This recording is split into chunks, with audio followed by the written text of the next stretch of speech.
सरकार ने मुलाजमीन को भी राहत दी है।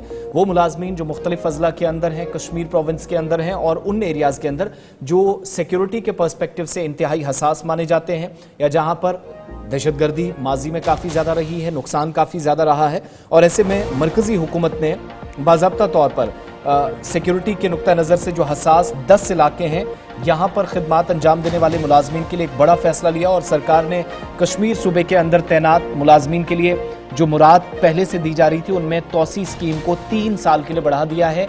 यानी जो एक्सटेंशन थी वो बढ़ा दी है स्पेशल पर्क्स में, खासतौर से गवर्नमेंट एम्प्लॉयज़ के लिए।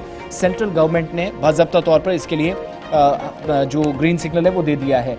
अब कश्मीर के अंदर तैनात मरकज़ी जो एम्प्लॉयज़ हैं या सेंट्रल एम्प्लॉयज़, सेंट्रल गवर्नमेंट के जो एम्प्लॉयज़ हैं, उनको इस स्कीम के तहत 31 जुलाई 2027 तक फ़ायदा मिलता रहेगा। इससे पहले सितंबर 2022 में भी मुलाजमीन को सर्विस में तौसी दी गई थी और इसकी मुद्दत 31 जुलाई 2024 तक की गई थी। मुद्दत ख़त्म होने के बाद अब मरकज़ी सरकार ने दोबारा मुलाजमीन की हौसला अफजाई के लिए ये नए ऑर्डर्स जारी किए हैं और सरकार ने अगस्त 2024 से तौसी की आखिरी तारीख गिन ली है। यानी अब 31 जुलाई 2027 तक बाज़ाब्ता तौर पर डायरेक्टली सरकार की इस एक्सटेंडेड स्कीम के तहत इन मुलाजमीन को फ़ायदा मिलेगा। और ये कौन कौन से मुलाजमीन हैं जो काम करते हैं?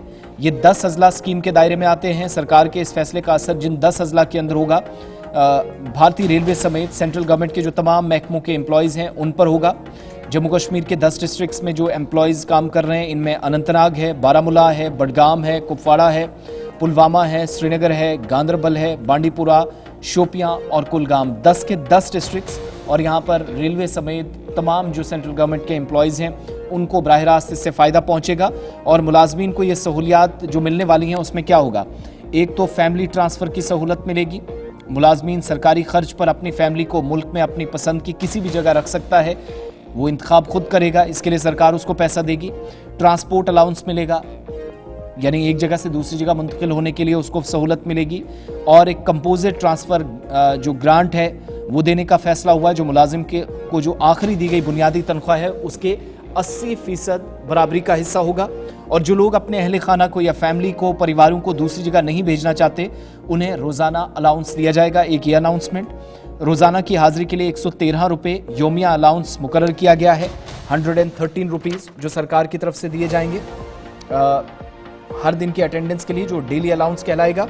और इसके अलावा ये खर्च महकमे के सिटी ट्रैवल रीएम्बर्समेंट उसूलों के मुताबिक है, जिसकी तस्दीक सरकार की जानिब से की गई है। तो 3 से 4 बड़ी अनाउंसमेंट सेंट्रल गवर्नमेंट एम्प्लॉयज़ के लिए और वो लोग जो वादी कश्मीर के 10 अजला के अंदर काम करते हैं, ख़ास तौर से पुलवामा के अंदर, अनंतनाग, शोपियां, कुलगाम, सेंट्रल कश्मीर के श्रीनगर, बडगाम और इसी तरीके से गांदरबल के अंदर, नॉर्थ कश्मीर के डिस्ट्रिक्ट जहां तीनों अजला के अंदर, बांडीपुरा, बारामूला और कुपवाड़ा के अंदर, इन 10 के 10 अजला में। और आप सब जानते हैं माजी में यहाँ काफ़ी ज़्यादा हमने देखा है कि जिस हिसाब की सूरत हाल रही है उन सारी चीज़ों को मद्देनज़र रखते हुए फैसला लिया जा रहा। और मुसल्लह शोरश की वजह से इन इलाकों में काफ़ी नुकसान आम शहरियों ने, मुलाजमीन ने, सिक्योरिटी फोर्सेस ने उठाया और सबसे ज़्यादा नुकसान मकामी कश्मीरी आबादी को उठाना पड़ा। और ऐसे में मुलाजमीन जो इन इलाकों में काम करेंगे, पहले उनकी जो मुद्दत थी वहाँ ठहरने की उसमें तौसी की गई थी। अब जो स्कीम है जिसके तहत सरकारी फ़वाइद या पर्क्स हासिल होते हैं उसमें तौसी कर दी गई है अप टू 2027।